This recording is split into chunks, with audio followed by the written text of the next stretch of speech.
Welcome into another episode of the News4JAGs podcast. Jamal St here alongside Justin Barney. Justin 3-1 for the Jags. Victory Monday. How about that? And didn't we say last week that if you were 3-1 heading to that Chiefs game, okay, you feel pretty good. You're showing me something. This is a big time win. Yep. I went back to one of our photographers.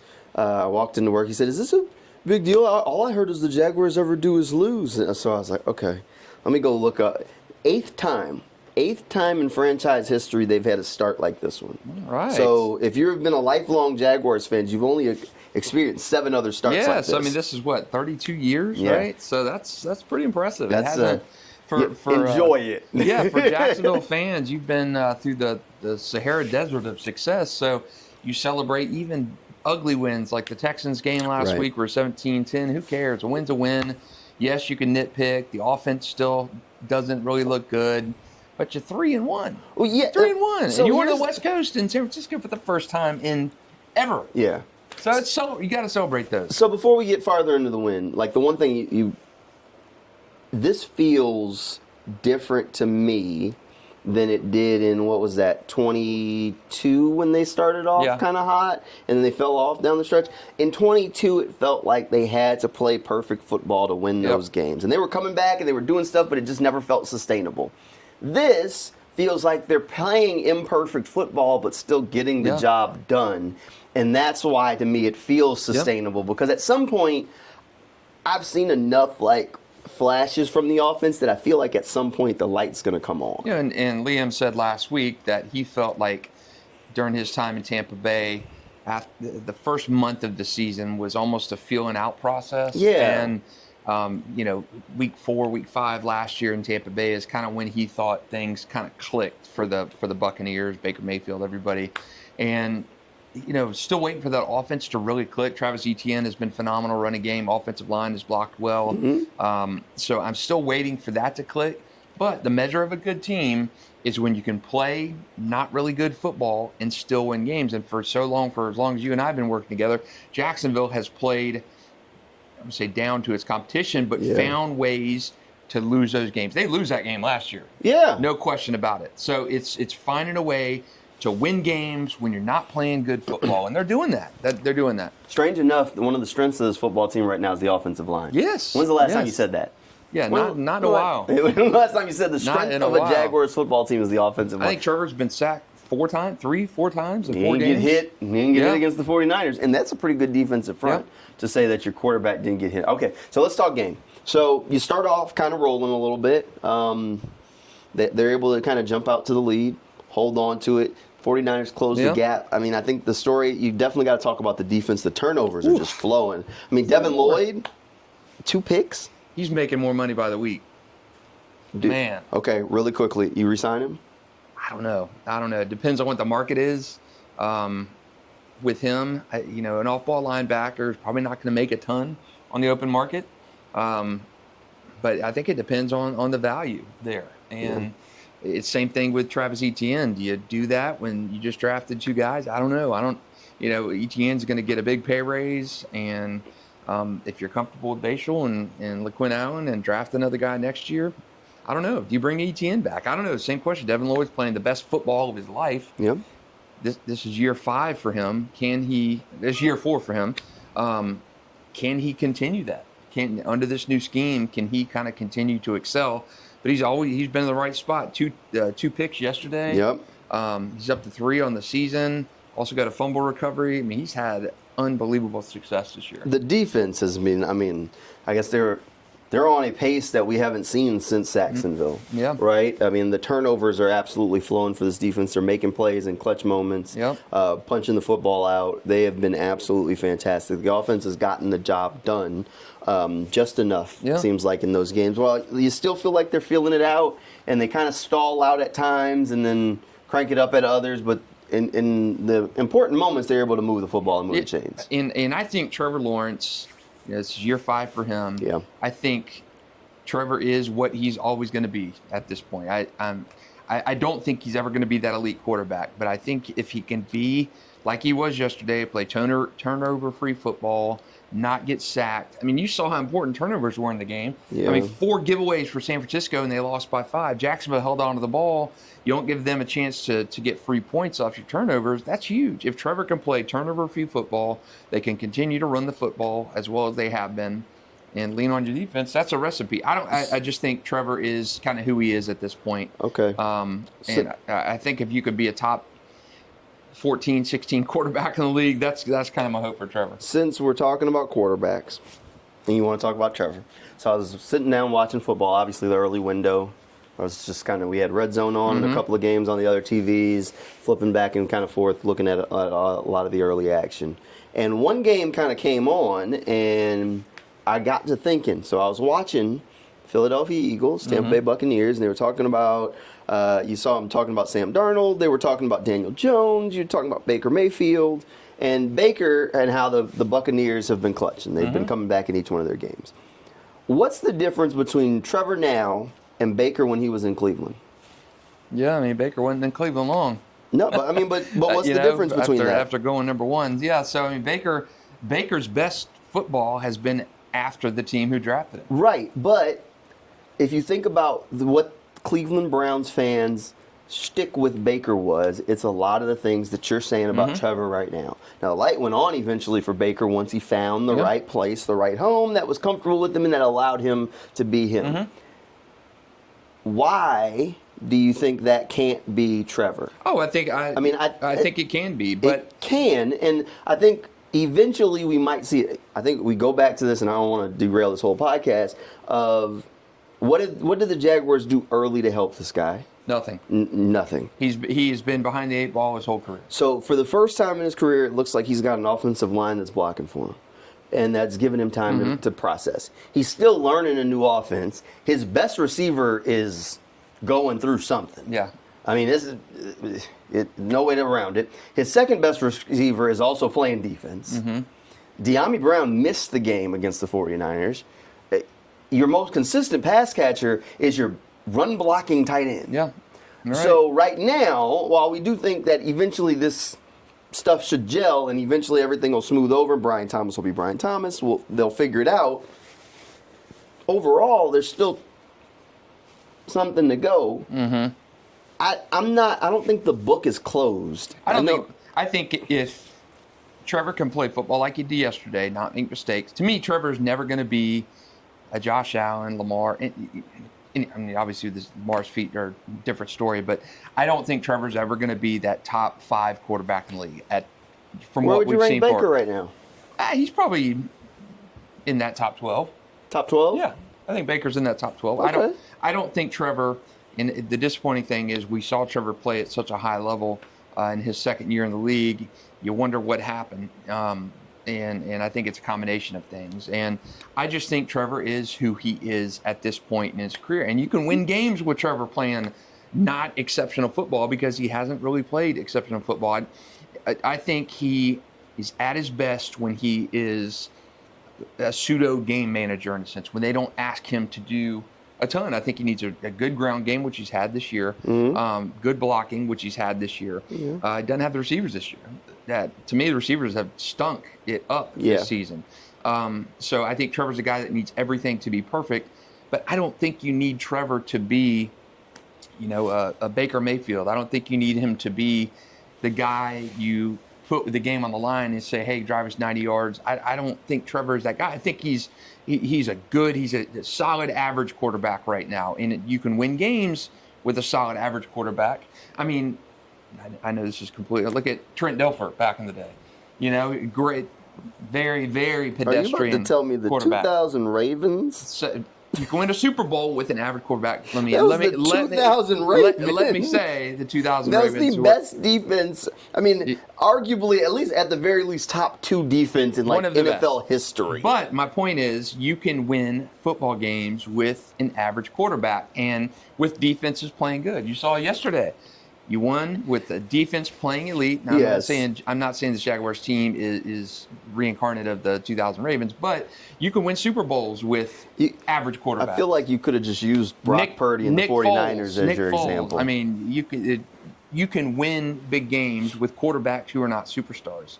Sure. And I don't think Trevor, at this point, from what we've seen so far, is going to suddenly morph into this superstar quarterback. But you can win games. You can win playoff games with Trevor Lawrence. I think the offense will gel. I do think eventually they'll gel. What that looks like once it all is put together and they figured it out, I don't know. But who knows? I mean, we might be having a different conversation in 4 weeks. It's a strong, man. To me, this team's identity is running the football and let your quarterback play supplementary role. And I don't think Trevor's got confidence as receivers, and he shouldn't. You know, Brenton Strange has been, to me, the guy that when you need a big play, you're looking to your tight end. Because I don't think Trevor should have no reason to be confident in his receivers at all. No. Travis Hunter, you can't run the proper route. Brian Thomas Jr. is obviously going through. Did BTJ even have a touchdown catch? No. I think tight ends have got, Hunter Long's got 2? Yeah, Hunter Long has 2. Strange have 1? I mean, Trevor's got, 4 touchdown passes this year?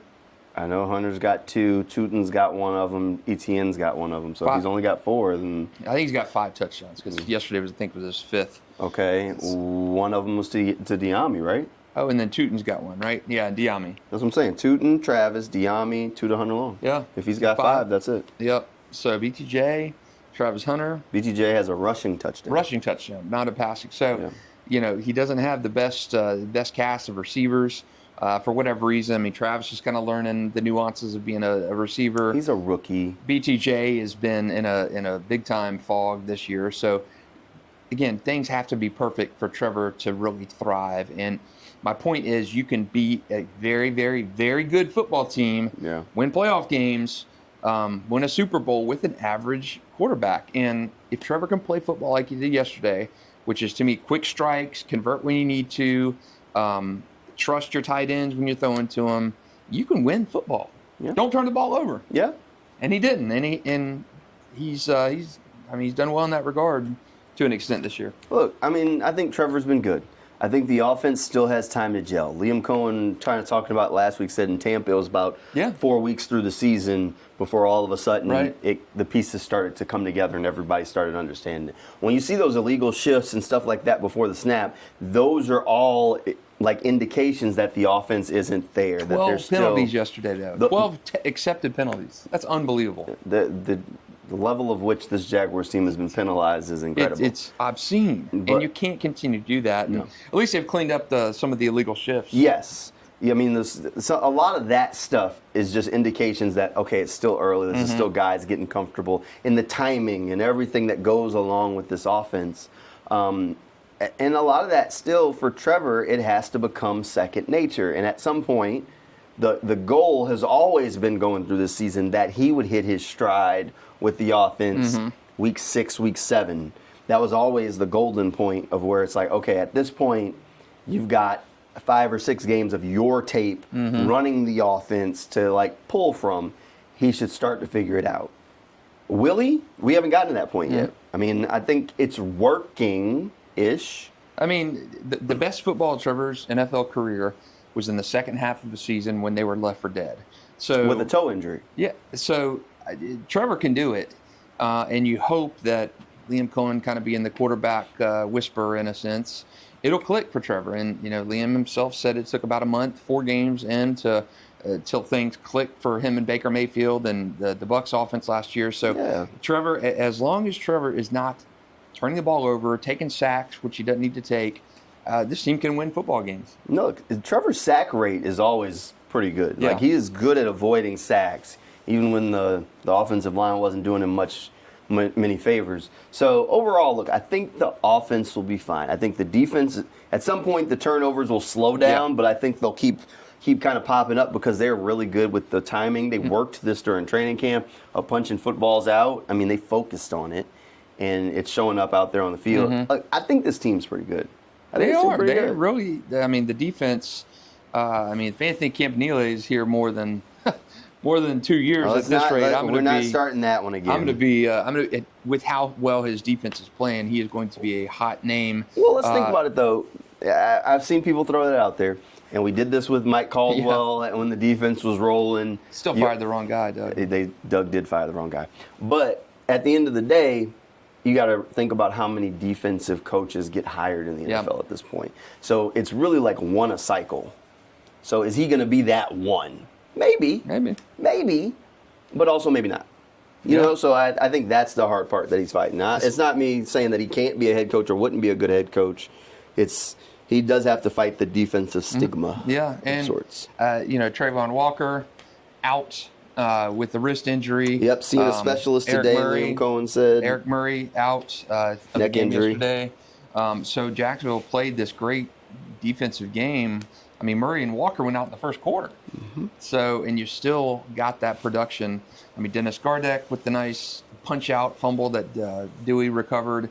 You're getting production from everywhere. I mean, Jordan Lewis didn't have a pick yesterday after playing too great, but Devin Lloyd had 2 of them. I mean, you're getting contributions from every level. I mean, Antonio Johnson last week comes off the bench, game-sealing interception. I mean, you're having guys that are stepping up and playing, and it's I mean, way too early to talk about 2017, but that's the clip they're on, though. The only other time in Jaguars franchise history where they've had this many turnover, or I think it was the mark was 10 through 4 weeks of the season, was 2017. Only other time in franchise history. This defense has more than 10. So, I mean, that's your comparison. I mean, that's where it's at. If you look at just Jaguars in a bubble, your only defense you can compare them to is... Yeah, 2017. No qualms. That defense was lights out. That was truly one of the last. Although 2022 was pretty cool, but that 2017 Jacksonville time was such a great time to be here. That defense was phenomenal. Everything went right. It felt like that season, and the pace that Jacksonville is on this year with, I mean, takeaways 3, and 4. Takeaways after having 9 all of last season. And I don't think Jacksonville was nearly as bad. And, I saw the ESPN ratings where they rated coaching staffs going into this year. They rated Jacksonville's 32nd, and with all the newness on the coaching staff.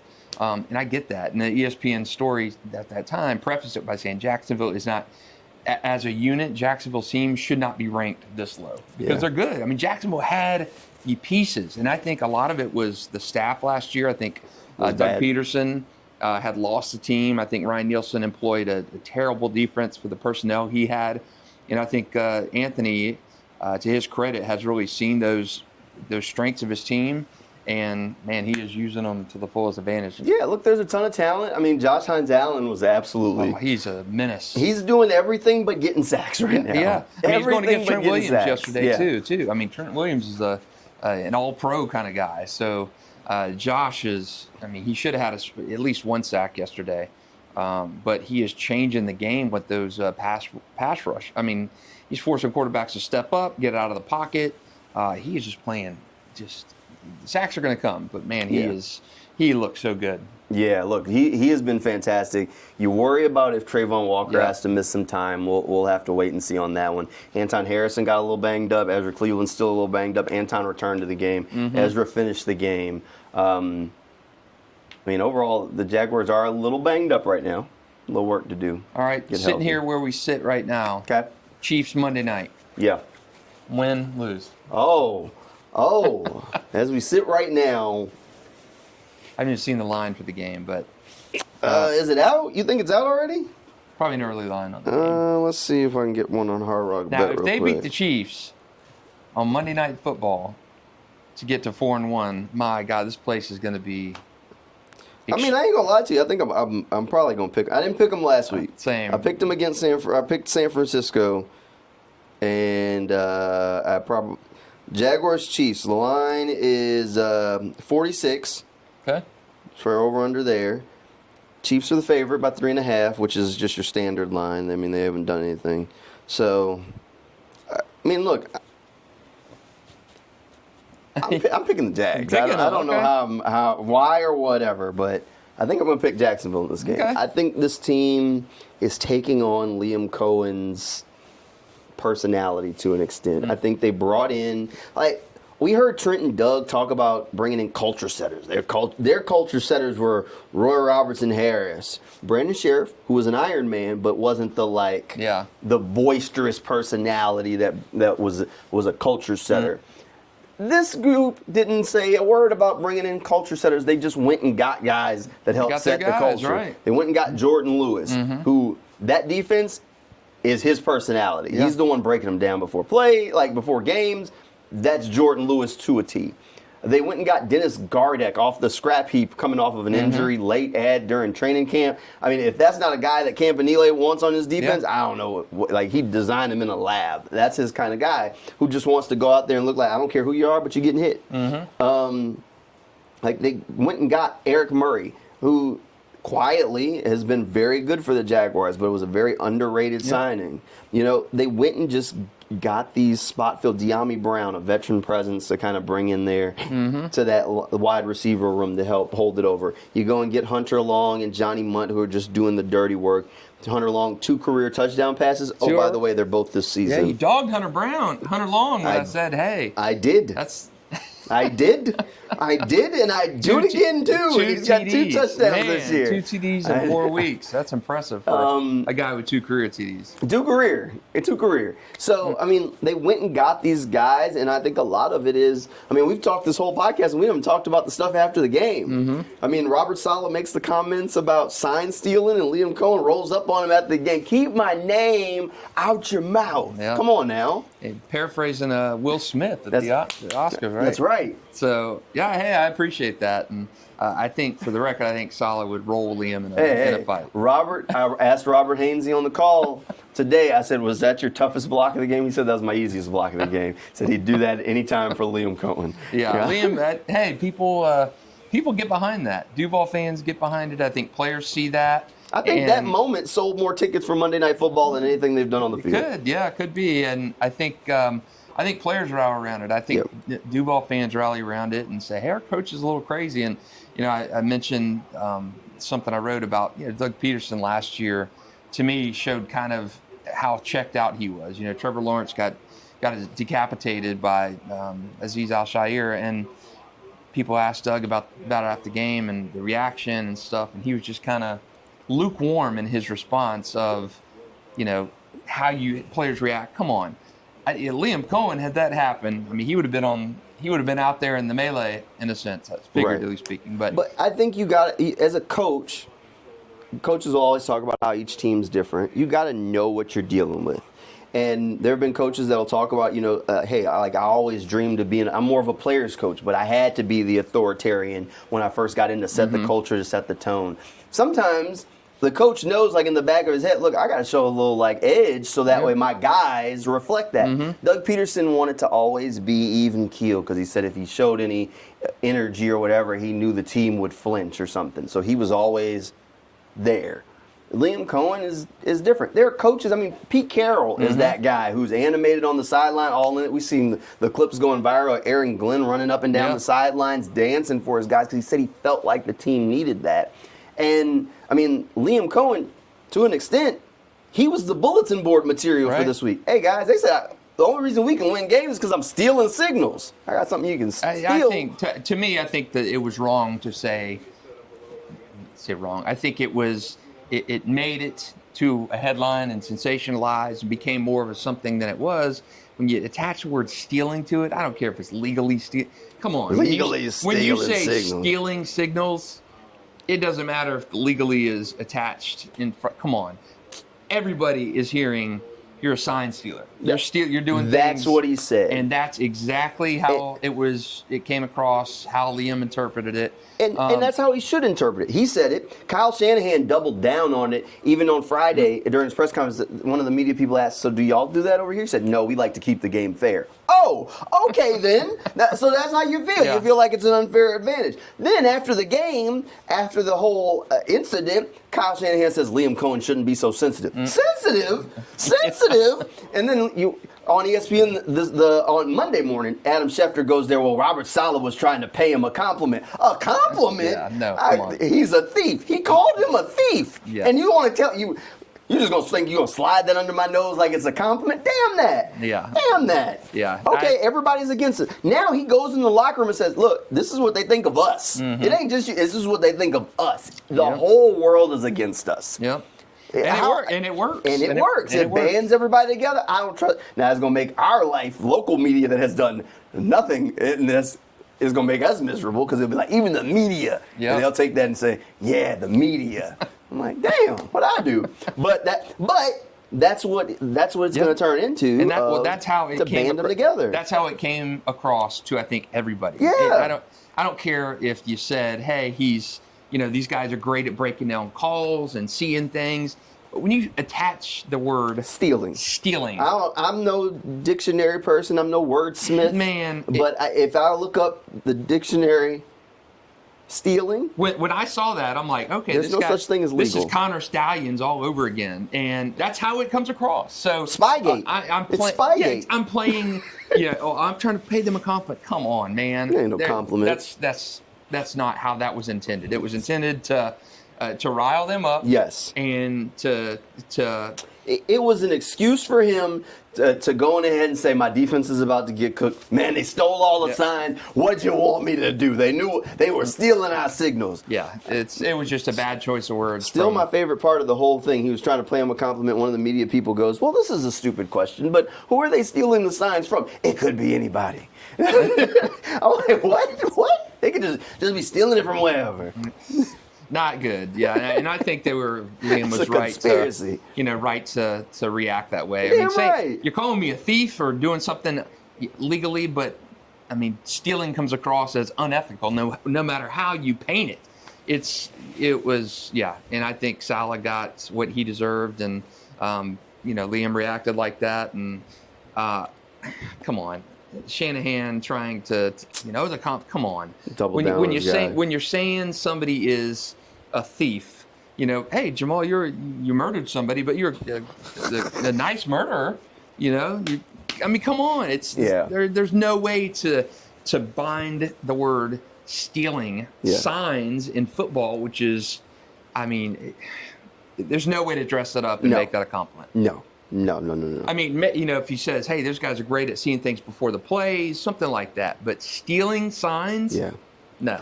You get what you deserve, Robert. That's exactly. He asked for that. He asked for that. All right.